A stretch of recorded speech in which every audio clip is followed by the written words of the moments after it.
त्यानंतर फक्त शॉर्टकटमध्ये शेती व्यवसायाबद्दल सांगतो तुम्हाला. आणि फुलच चुरगळा करून ठेवा. आपण तर अभिष्ट चिंतन सोळा करून या आता झाकून द्या. तर हा शेती व्यवसाय, शेती माय आपली. शेतीला आईचा दर्जा द्या, शेतीला आईचा दर्जा द्या. तिथं मात्र काही नियम आहे, सगळ्या गोष्टीला नियम आहे. नियमाशिवाय कुठली गोष्ट नाही.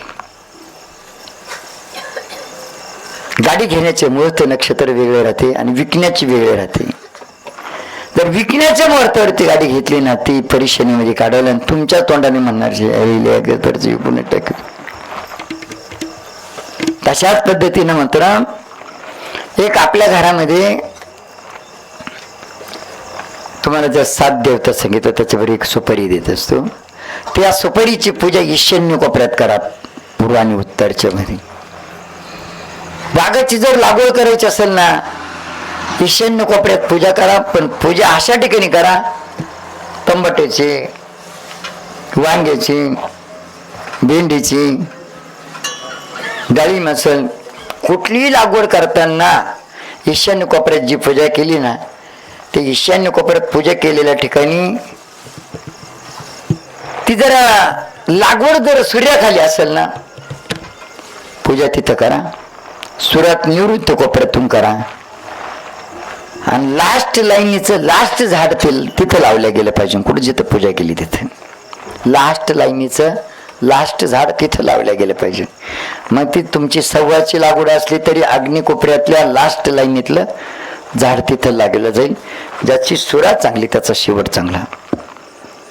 आणि सूर्याखाली जर लागवड असली तर वायू कोपऱ्यातला व्यक्ती बरोबर लास्ट झाड तिथं लावा.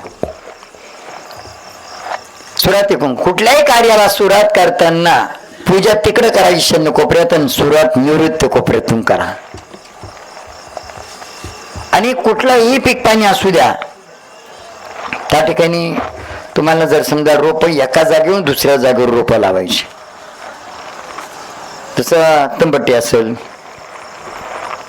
भेंडी असेल, गोरणी असेल, त्या ठिकाणी कमीत कमी त्या रोप जिथं टोचतात तिथं काय रोप जिथं लावतात ना, त्याच्या खाली थोडंसं कोरडं धनं टाका. आपण विधी करून देतो ते कोरडं धनं. आणि तुमचा गहू असेल, हरभरा असेल, मका असेल, बाजरी असेल, ज्वारी असेल, काही बी पीक पाणी करताना त्याच्यामध्ये कांद्याचं गुळ असेल, त्यामध्ये धन एकत्र करा कोरडं. ती कोथिंबीर जेव्हा एवढी येते ना, कदाचित आपण तिच्याकडे पाहिलं तर असं वाटतं कच्चीच खाऊन घ्यावा. कोथिंबीर जेव्हा एवढी येते ना, ती त्या शेतातले दोष बाधा आकर्षित करून घेते. त्या शेतातले दोष बाधा आकर्षित करते. मग ते मात्र आपण कोथिंबीर म्हणून भाजीला उपटायची नाही, ते तसंच राहू द्या. प्रत्येक पिकामध्ये अशा पद्धतीनं करा. विधी करून दिलेलं धन ते. झाडाच्या खाली मात्र तुम्ही झाडाच्या बुडाला ते 2-3 दाणे धन्याची कोरडे टाकून त्याच्यावर ते रोप लावा. बरं निरोगी येईल. आणि शेतात दुजबाधा आकर्षित करीन. दुसऱ्या पिकाला मात्र खूप बदल आणि त्याच पिकाला बदल. म्हणून अशा पद्धतीनं शेतात काम करत असताना, व्यवसायाच्या बाबतीमध्ये सुद्धा तुम्ही काम करत असताना एखादा व्यक्ती आला तुमच्या बरोबर बोलत उभा राहिला, आणि तुम्ही बोलता बोलता मात्र तू म्हणला जातो आता असं म्हणले, तुम्ही म्हणले जा म्हणलं की त्या पिकाची आशा सोडून द्यायची तुम्ही. इथं मात्र ते म्हणले जातो ना, तुम्ही म्हणायचं या. तुम्ही काय म्हणायचं या. फक्त दवाखान्यातून जातानाच म्हणायचं जातो. समजलं का तुम्हाला? नाही तर डोकोदुखीसाठी दवाखान्यात गेलं, डॉक्टर म्हणलं येतो, डॉक्टर म्हणाले या.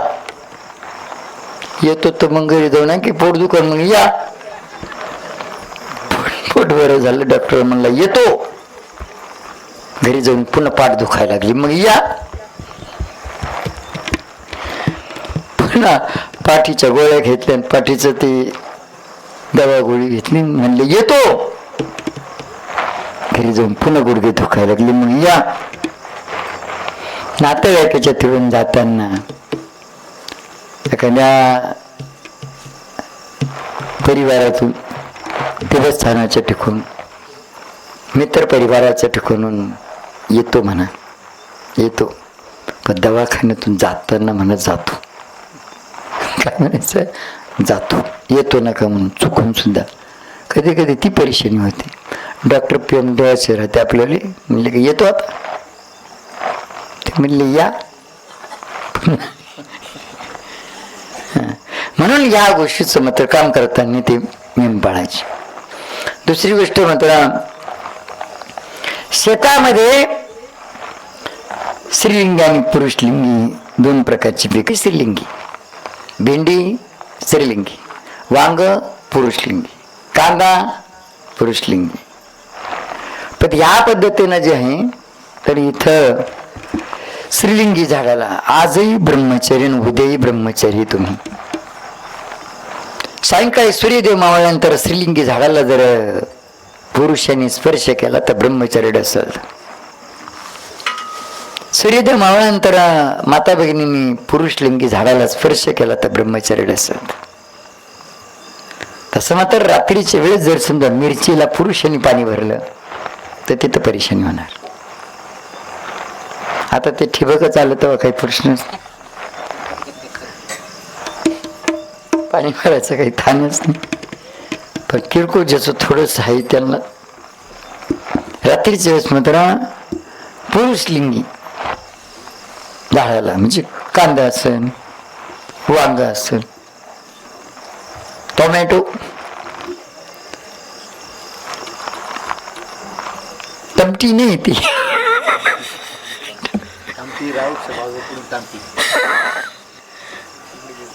टोमॅटो, ती टमटी दुसरी. तर या गोष्टीचं मात्र पालन करायचं. दुसरी गोष्ट मात्र एक आता 2 दिवसापूर्वी मात्र सांगितलं आम्ही म्हणते, आपल्या हातातच इतकी दैविक शक्ती आहे ना. आपल्या हातामध्ये दुधामध्ये तूप आहे वा, पण त्याला क्रिया करावं लागते. आपल्या हातामध्ये जी दैविक शक्ती आहे ती याला सुद्धा मात्र ती शक्ती दिसायसाठी क्रिया करावी लागते. तुम्ही पहाटे 3 वाजेच्या अगोदर म्हणजे 3 वाजेच्या नंतर सूर्यनारायण उगवण्याच्या 1.5 तास पहिले उठा. 1.5 तास पहिले उठा. आणि शारीरिक स्वास्थ्याबद्दल मात्र काय सांगितलं तुम्हाला, पूर्वेकडे डोकं करून झोपा, पश्चिमेकडे पाय करून झोपा आणि हा हात डोक्यावरती ठेवून अशा पद्धतीनं देवी देवतेच्या नाममंत्राचं चिंतन करा. आपल्या अंगावरती दोन्ही हात फिरवा. त्यावेळी उजव्या बाजूला कुठल्या प्रकारचा त्रास असला तर तो जातो. समोर दर्शन करा, पश्चिम दिशा चंद्रदेवाचे समोर दर्शन करा, मांडीच्या समोर, तिथं सूर्यनारायणी. असं जर नित्य नियमाने तुम्ही करत राहिले ना, नित्य नियमाने कायमच तुम्ही असंच करत असताना तुम्ही एखाद्या पिकावरती किडे पडले त्या पिकात फक्त जाऊन फेरा, हात लावा, फक्त त्या पिकातले किडे जर नाही गेले ना, हे कपडे काढून तुमच्यासारखे कपडे घाला. तुम्हाला हे प्राप्त करण्याकरता 15 वर्ष 3 महिने साधना करायची गरज नाही. पण तुम्ही फक्त कामापुरतेच पिकावर कडे पडले का मग पहाटे 3 वाजता उठतील, पाठीवर पंप घेतील आणि ती हवा मारायला जातील, ती हा औषध. आणि वावरात ढेकळे असले का मग 11 वाजता उठीन तुम्ही. मग आता काय शेतात काय ढेकळे यायचे. तुम्ही जर नित्यनेमाने ते जर करत राहिले तर ती शक्ती वेगळी. शिजणारी नाही करायचं आपल्याला, ती शक्ती टिकून ठेवायची. एवढंच नाही, असं जर नित्यक्रम करत असेल ना तर हाच हात मात्र ज्याचं डोकं दुखतं त्याच्या डोक्याला डोकं बरं होऊन जाईल. जो नित्यक्रम करतो ना हाच हात मात्र त्याचं पोट दुखत असं पोटाला पोट बरं होऊन जाईल. हाच हात मात्र त्याच्या पाठीला पाठ भरून जाईल. आताच अनुभव कोणीतरी आम्हाला ते चमक निघाली असं सांगितलं होतं. फक्त असं गेलं म्हणलं होऊन जाईल, बरोबर बरी होऊन गेली. काय केलं आपण काय डॉक्टर आहे इथं नस धरतो. मग हे तुझा हे तुझं पशी फ्री तुझा कसं जो माझ्या नेमा पडेल मी त्यांच्या कामा. इथं मात्र आम्ही सांगितलेले नियम सगळे तुम्ही पाळणार. पण ही गोष्ट लक्षात ठेवा का आपलं इथं काही नाही. देह काळाचं धन कुबेराचे ते मनुष्याचं काय हे सगळं साधं नाही. आमचा जन्मच पाटाचा रानात होईल. तिकडून सगळा हिशोब काढून आणले आम्ही. पाटकऱ्यांनी 1 एकरला जर पाणी दिलं ना 1000 रुपये द्यावा लागते. आणि ते पाणी बी दिवसाशात जास्त घेतं. पाटकरी सांगतो रात्री पाणी भरून घ्या. 500 रुपये भरून मला द्या. 500 रुपये कशाचे देईल? चारी राहती विहिरीपासून निमा 1 एकरला निमा विहिरीमध्ये. पुढच्या भरणीला काय पाटकऱ्याकडून पाणी घ्यायचं काम नाही. 500 रुपये दिले ना त्याच्यात विहीर भरून घेतली. आता तिथं पाटकऱ्याला जर म्हणलं ना 5 पाण्यानंतर पीक निघताना पाटकऱ्याला म्हणा कांदे निघालो पैसे दे. आता पाटकरी म्हणतो कांदे मरू दे तिकडे सोडू दे पहिले मा पैसे दे. 2 पाणी भरले तू माही बदली जाईल तुला कुठं पाच बसू. म्हणून मात्र इथं हा जो कार्यक्रम आहे ना का धर्म कार्य जे आहे ते मात्र कष्ट प्रयत्न आपण करत असेल पण यश देण्याचं कार्य त्याचं आहे. त्याचं वाटा हिस्सा आहे.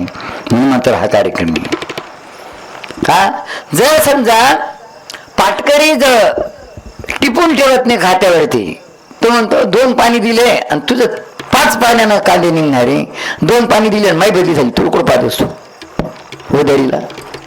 तसं मात्र त्या परमेश्वराने आपल्याला पाणी दिलं. ही गोष्ट सांगू तुम्हाला. तुमच्या शेतामध्ये तुम्ही घर बांधलं तुमच्या शेतात पण घराची घरपट्टी तुम्ही ग्रामपंचायतीमध्ये नेऊन देते. घराची घरपट्टी शेती तुमची पीक पाणी तुम्ही काढते तरी शेताचा शेत सारा म्हणजे पीक पेरे लावायला कुठे जाते?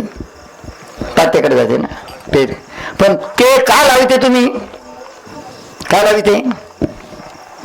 नुकसान झालं तर भरपाई मिळा. मग आतापर्यंत पाहिलं का नुकसान झालं आणि भरपाई मिळाली? पाहिलं कधी तुम्ही? मिळवलं असेल बा. हा कागदाना तो कागदाना तो कागदाना तो कागदाना वाटून 75,000 गेले आणि लाख रुपयाचा चेक मंजूर होऊन आला. सगळ्या गावाला सांगत फिरले लाख रुपये मंजूर आले लाख रुपये. अरे बा वाटून किती गेले तो हिशोब नाही ना. तसं मात्र इथंही देवाने पाणी दिलं. भाजी बनायला त्याचं, कपडे धुवायला त्याचं, अंग धुवायला त्याचं, गाडी घ्यायला त्याचं, गाडी पेट्रोल डिझेल वाटायला त्याच ना. दिवस काय झालं गाडी येत नाही ना तोपर्यंत देवाला हात जोडतो. देवा गाडी होती, देवा गाडी होती, देवा गाडी होती. आणि गाडी एकदा आली ना रेसच करायचं. मग कमीत कमी रस्त्याच्या कडाला देव राहते. कमीत कमी असे पीप वाजून ढुकली आलं सगळं असं तर करीत जाय. हरण वाजून ऐक मानवा बाई तू राम नाम घे. वेळ जास्त घेणार थोडस. हा त्याच्यात मात्र कमीत कमी रस्त्याच्या कडाला देव पाहते. कमीत कमी गाडी नाही तोपर्यंत तर मात्र गाडी नाही तोपर्यंत हात जोडतो. गाडी आल्यावर कमीत कमी पीप वाजून असं ते कर डुकली घेतल्यासारखं देवाला समाधान वाटेल. पण असं नाही ना तो रेस करूच जा. मग याकडे एवढ्या पाऊस आला नदीच्या कडाला जेवढ्या गाड्या होत्या तेवढ्या मोठ्या बंधाऱ्यात घेऊन गेला. ते माणसं आमच्याकडे आले ते माहिती महाराज देवाला काही कळत नाही. म्हणलं देवाला सगळं कळतं पण आता त्याचे हप्ते थकले असं तो ओढून नेणे तर काय करेल? हप्ते थकले ओढूनच नाही. म्हणजे समजून घ्या कुठं ना कुठं आपलं नुकसान मात्र तो करत असतो. बरोबर आहे. मग भाकर बनवायला त्याचं, कपडे धुवायला त्याचं, अंग धुवायला त्याचं, भाजी बनायला त्याचं, गाडी घ्यायला त्याचंच. शेतात पाणी भरलं पीक पाणी आलं त्याच्यात पैसे मिळेल त्याच्यात गाडी घेतली. गाडीत पेट्रोल डिझेल टाकायला